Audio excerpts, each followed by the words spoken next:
Hello, I'm Ceci, a Brazilian medical student. Welcome to my channel. In today's video, I'm going to talk about muscles of anterior compartment of leg. The leg is the part of the lower limb that lies between the knee and the ankle. There are three fascial compartments in it: anterior, lateral, and posterior compartments of the leg, formed by the anterior and posterior intermuscular septa, the interosseous membrane, and the two leg bones to which they attach, tibia and fibula. The muscles of each compartment share common functions and innervations.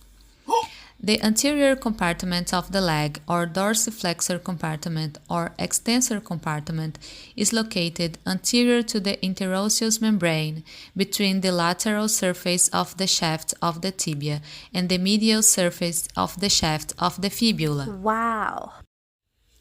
The four muscles in the anterior compartment of the leg are the tibialis anterior, extensor digitorum longus, extensor hallucis longus, and fibularis tertius.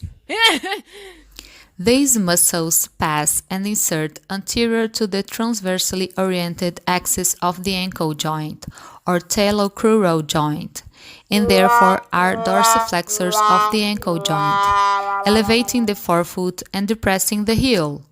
The long extensors also pass along and attach to the dorsal aspect of the digits, and are thus extensors or elevators of the toes.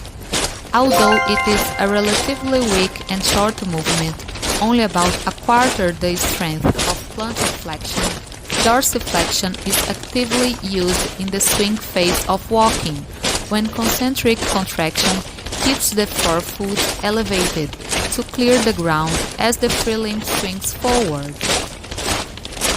Immediately after, in the stance phase, eccentric contraction of the tibialis anterior controls the lowering of the forefoot to the floor following heel strike.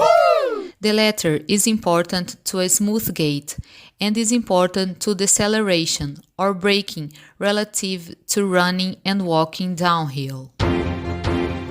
During standing, the dorsiflexors reflexively pull the leg and thus the center of gravity anteriorly on the fixed foot when the body starts to lean posteriorly.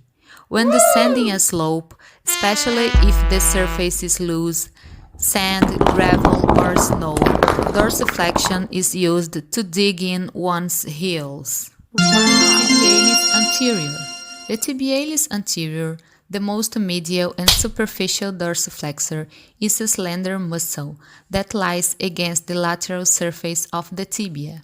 Wow. The long tendon of tibialis anterior begins halfway down the leg and descends along the anterior surface of the tibia. Its tendon passes within its own synovial sheath, deep to the superior and inferior extensor reticula to its attachment on the medial side of the foot. Wow! In so doing, its tendon is located farthest from the axis of the ankle joint, giving it the most mechanical advantage and making it the strongest dorsiflexor. Although antagonists at the ankle joint, tibialis anterior and the tibialis posterior in the posterior compartment both cross the subtalar and transverse tarsal joints to attach to the medial border of the foot. Thus, they act synergically to invert the foot. To test the tibialis anterior, the person is asked to stand on their heels or dorsiflex the foot against resistance. If normal, its tendon can be seen and palpated. Woo! Extensor digitorum longus. The extensor digitorum longus is the most lateral of the anterior leg muscles. A small part of the proximal attachment of the muscle is to the lateral tibial condyle. However, most of it attaches to the medial surface of the fibula and the superior part of the anterior surface of the interosseous membrane. The extensor digitorum longus becomes tendinous superior to the ankle, forming 4 tendons that attach to the phalanges of the lateral 4 toes. A common synovial sheath surrounds the 4 tendons of the extensor digitorum longus, plus that of the fibularis tertius, as they diverge on the dorsum of the foot and pass to their distal attachments. Each tendon of extensor digitorum longus forms a membranous extensor extension, dorsal aponeurosis, over the dorsum of the proximal phalanx of the toe, which divides into 2 lateral bands and 1 central band. The central band inserts into the base of the middle phalanx, and the lateral slips converge to insert into the base of the distal phalanx. Wow. To test the extensor digitorum longus, the lateral 4 toes are dorsiflexed against a resistance. If acting normally, the tendons can be seen and palpated. Wow. Extensor hallucis longus.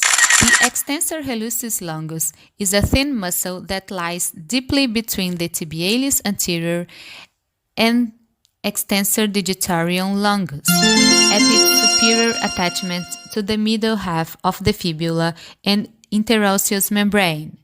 Extensor hallucis longus rises to the surface in the distal third of the leg, passing deep to the extensor reticula.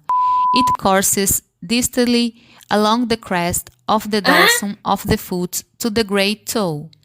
To test the extensor hallucis longus, the great toe is dorsiflexed against resistance.